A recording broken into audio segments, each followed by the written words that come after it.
크리스찬으로서 이 세상을 살 때 가져야 할 지혜가 있고 또 경계해야 할 일들이 있습니다. 오늘 여기 지금 나타난 말씀들이 하나님의 말씀임을 기억하면서 단순히 세상이 주는 어떤 지혜의 말이 아니라 하나님의 말씀으로 알고 우리가 경계해야 할 것들을 경계해야 합니다. 오늘 말씀 경계해야 할 것을 상당히 많이 이렇게 기록해 주고 있는데 그 중에 몇 가지만 봅니다. 16절 말씀 우리 한번 또 읽어보겠습니다. 시작. 타인을 위하여 보증선자의 옷을 취하라. 외인들을 위하여 보증선자는 그의 몸을 볼모 잡을지니라. 보증을 함부로 서지 말라라고 하는 하나님 말씀입니다.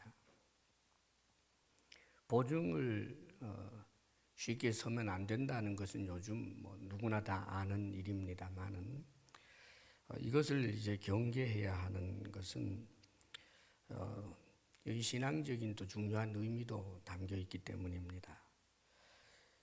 타인 낯선 사람이죠. 그리고 외인들을 위하여, 그런데 외인들은 이방인, 외국인 그렇습니다. 잘 알지도 못하는 사람들의 그런 보증을 서서는 안 된다. 그것을 이제 말씀하는 것인데, 그런데 이 표현이 이렇게 되어 있어요. 그냥 단순히 보증 서지 말라 하면 될 것을 타인을 위하여 보증선자의 옷을 취하라. 저 사람이 누군가에게 보증을 섰다면 저 사람 옷 빼앗아 버려. 그 뜻이 되지요. 또 외인들을 위하여 보증 선 사람이라면 저 사람이 낯선 사람, 이방 사람 외인들에게 보증을 서줬다며 저 사람 몸을 아예 볼못 잡아. 이런 이제 뜻입니다. 이것은 무슨 의미를 가질까? 이렇게 보증을 섰을 때 반드시 일어날 결과가 자신의 옷을 전당 잡힐 수밖에 없을 만큼 대단히 어려움을 겪게 될 것을 지금 이야기해 주는 것입니다. 또 몸을 볼모 잡힌다는 건 뭐예요? 남의 종이 된다는 것 아닙니까? 그러면 보증을 선 결과가 남의 종이 될 정도로 비참하게 굴러 떨어지게 된다라고 하는 것을 지금 강조하는 문학적 기교예요. 자, 보증을 섬으로 말미암아 일어나게 되는 최악의 사태를 놀랍게도 지금 성경은 말씀해 주고 있는 것입니다. 사실 성경에는 어려움을 당한 사람들이 있으면 나누어 줄 것에 대해서 이야기하고 계시고, 심지어는 어떤 부자에게는 네 재산 다 팔아서 가난한 사람에게 나누어 주라고 하면서 이 보증인이 있어야 되는 어떤 절박한 사람도 있을 텐데 그런 사람들 좋은 마음으로 보증 서는 것을 왜 성경은 금할까? 그런 의문을 가질 수가 있어요. 여기서는 1차적으로 타인과 외인이라고 하는 것으로 조금 하나 제한되었다라고 하는 의미도 있고요. 그러나 더 근본적인 것은 이 보증을 서게 되는 것이 체면값일 경우가 굉장히 많고요. 더 문제는 보증을 서면서도 그런 최악의 사태는 일어나지 아니할 것이다라고 하는 요행을 기대하는 경우가 많습니다. 그런 일은 일어나지 않을 거야. 좋지 않은 일은 일어나지 않을 것으로 생각하기 때문에 그래서 보증을 선다는 말입니다.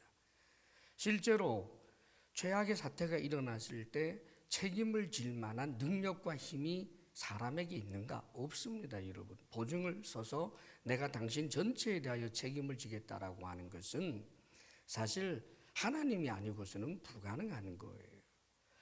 그렇기 때문에 성경의 가르침을 따라서 어려운 사람을 돕는 일은 우리가 해야 할 것입니다. 많이 돕는다고 할지라도 많이 돕는 것을 나무라지 않습니다. 내 재산 전부를 팔아서 남을 돕는다고 할지라도 성경은 칭찬할 것입니다. 그러나 내가 저 사람을 보증해도 나쁜 일은 일어나지 아니할 것이라고 생각하는 이 시도 자체가 어리석음이고 요행을 바라는 일인 것이고, 또 한 가지는 내가 정말 누군가에 대하여 완전히 책임을 질 수 있는 것처럼 생각하는 자체가 하나님 앞에서 교만한 일이기 때문입니다. 그러므로 이 현대에 와서는 이제 이것을 적용을 한다라고 하면 내가 정말 이분을 위하여, 이 사람을 위하여 감당할 수 있는 한도를 스스로 정해서 넘어가지 않는 그런 이제 보증을 선다든지 혹은 내 것을 나누어 줄 수는 있겠습니다만은, 무한 보증을 선다라고 하는 것은 하나님께서 금하시는 오히려 악에서부터 나올 수 있다 하는 것을 잊지 말아야 하겠습니다. 그리고 오늘 또 경계해야 할 말씀이 17절 말씀도 우리 한번 함께 읽어봅니다. 17절 시작. 속이고 취한 음식물은 사람에게 맛이 좋은 듯 하나 후에는 그의 입에 모래가 가득하게 되리라. 속여서 남의 것을 취한다는 것은 악한 일이지요. 그런데 오늘 성경은 표현이 취한 음식물로 표현했습니다. 남의 음식물 정도는 좀 속여서 취하면 그거 정도는 뭐 오히려 괜찮지 않겠나. 작은 이런 거짓들, 적은 이익을 얻기 위해서 하는 이런 거짓 정도는 괜찮다라고 생각을 하는데 그렇지 않습니다. 악입니다, 여러분. 여기에 대해서 그 결과가 반드시 지불해야 될 것이 모래가 가득한 것처럼 대가 지불을 하게 될 것에 대해서 성경은 말씀하고 있습니다. 남의 음식물 가벼운 것을 취한 것에 대해서 별반 문제가 없어 보일 수 있을런지는 모르지만, 그러나 그런 일이 반복되게 될 때 자기 자신이 치명적인 거짓의 사람이 되어버리고 말고 여기에 대하여 하나님이 반드시 심판하게 된다는 뜻입니다. 정직하게 살아야 합니다. 가벼운 거짓말 없습니다, 여러분. 그를 위해서 할 수 있는 그런 하얀 거짓말 같은 것은 혹 있을 수 있다고 할지라도 그것조차도 경계해야 마땅합니다. 하물며 남의 것은 적다고 생각을 해서 저 정도는 괜찮다고 판단을 해서 속여 취하는 것은 하나님 앞에 큰 죄가 된다는 것을 잊지 말아야 하겠습니다. 그리고 오늘 한 가지 더 우리가 경계할 일을 찾아봅니다. 여기 19절 말씀 우리 함께 또 읽어보겠습니다. 19절 다 같이 시작.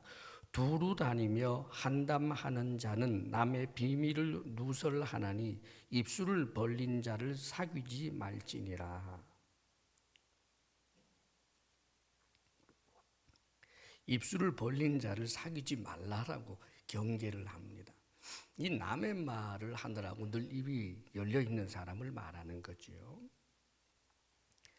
두루 다니며 한담한다라고 표현했는데 이 한담은 잡담이에요. 심심풀이로 하는 말인데 원어상의 의미는 심심풀이로 이간질하거나 심심풀이로 고자질하거나 심심풀이로 남의 허물을 이야기하는 것을 말합니다. 이런 자들을 성경은 사귀지 말라라고 표현을 해요. 보통 남의 그 허물을 이야기하거나 비밀을 누설하거나 또 입을 열면 타인에게 있었던 좋지 못한 이야기들을 전달하는 이들이 있지요. 그러면 그것이 문제가 될 때 흔히 이야기하는 것이 내가 없는 말 했나 그럽니다. 없는 말을 했는가. 사랑하는 여러분, 그에게 있었던 그 비밀을 누설하는 것이 100% 진실만을 이야기했다고 할지라도 왜? 의도가 뭐냐 이거예요. 선이 아닙니다. 악입니다. 누군가가 잘못한 사람이 있다면 그를 긍휼하게 여기는 마음이 있고 그를 바로잡고자 한다면 그를 독대하여 기도하고 그를 잘못을 이야기해서 고치려고 하는 것이야 하나님 앞에서 바르겠지만, 그의 허물을 들추어서 그로 하여금 부끄럽게 만들고 만천하의 웃음거리가 되게 하는 것을 그 동기 자체가 선이 아니기 때문입니다. 그리고 더 문제는 비밀을 말하고 할 때 과장되거나 그 의도 자체가 선이 아니기 때문에 그 폐해가 굉장히 커지기 때문입니다. 더더군다나 하나님께서는 공동체 안에서 남의 말을 하는 이것의 폐해가 공동체를 해칠 수 있는 것이기 때문에 우리가 생각하는 것보다 훨씬 더 이 부분을 하나님께서는 엄중한 죄로 본다는 것을 잊지 말아야 합니다. 성경에 요한 사도라고 있어요. 사랑의 사도예요. 굉장한 이 사랑의 사람입니다.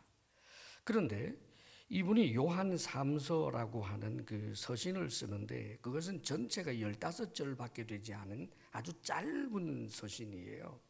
누군가를 추천합니다. 데메드리오라고 하는 사람은 이 하나님 일을 하기 합당한 사람이다라고 하는 것을 추천하기 위하여 쓰는 작은 서신에 거기 또 한 사람의 이름이 나와요. 디오드레베라고 하는 사람이에요. 디오드레베라고 하는 사람이 어떤 사람이었는가? 이분이 교계의 그 당시에 초대교회에서 어느 정도 사람들이 알아줄 만한 인물이었는데 문제는 이분이 입을 열면 사도들을 비방하는 이야기를 끊임없이 해서 그 성도들로 하여금 신앙에서 낙심하거나 떠나가게 하는 일을 한 거예요. 자, 그런데 사도 요한 정도 된다면 사도를 비방하는 어떤 이야기를 접할 때 내가 나를 고쳐야지라고 했어야 할 것 같은데 이 사도 요한이 사랑의 요한이 디오드레베에 대해서 엄중하게 만나서 그에게 이 용납하지 않겠다라고 하는 표현을 쓸 뿐만 아니라 뭐라고까지 그 서신에 썼느냐 하면 이것은 하나님을 뵙지 못할 악이라고 표현을 하고 있습니다. 사랑하는 여러분, 신앙 공동체에서 가장 중요한 덕은 내가 하는 말로 누군가의 믿음이 견고해지게 하는 일을 해야 하는 거예요. 덕을 세워주고 그가 하는 선한 일을 칭찬해주고 더욱더 신앙생활을 잘할 수 있도록 돕는 말을 하는 것이 얼마나 중요한지 몰라요.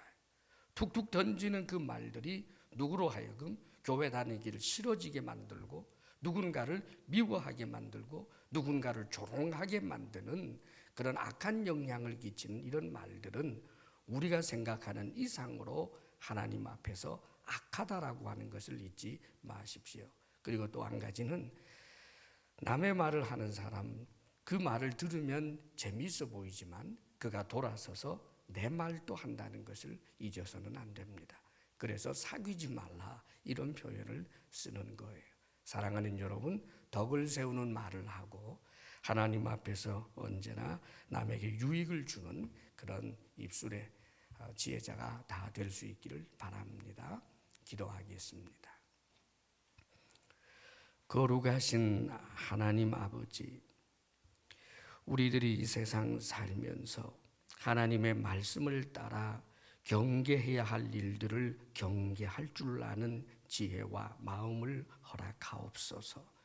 사랑이신 아버지 하나님, 하나님께서 우리에게 주신 이 경계의 말씀들을 마음에 담고 사랑이신 아버지 하나님, 경솔하게 판단하고 경솔하게 말하고 행동하는 일이 없게 하여 주옵소서. 참으로 약하기에 하나님을 의지하며 선한 일을 하고자 하게 하여 주시고 아버지 하나님, 거짓에 타협하지 않게 하옵시며 누군가를 비방하고 누군가에게 큰 해가 되는 입술을 제어하지 못하는 자가 되지 아니하도록 우리를 인도해 주옵소서. 사랑하시는 아버지여, 오늘도 주의 은혜 가운데서 하루를 경영합니다. 주님 안에서 거하게 하여 주옵소서. 사랑하는 하나님의 사람들이 참으로 주님 안에서 땀 흘려 일하는 것들마다 하나님께서 도와주시기를 원합니다. 사랑하는 성도들이 주님 앞에 나와 한 맺힌 기도로 간구할 때 이들의 기도를 들어 응답하여 주시기를 원합니다. 사랑하는 성도들의 각 가정에 평강 주시기를 원합니다. 자녀들에게 은혜 베풀어 주시기를 원합니다. 주님께 감사드리며 예수님 이름으로 기도하옵나이다.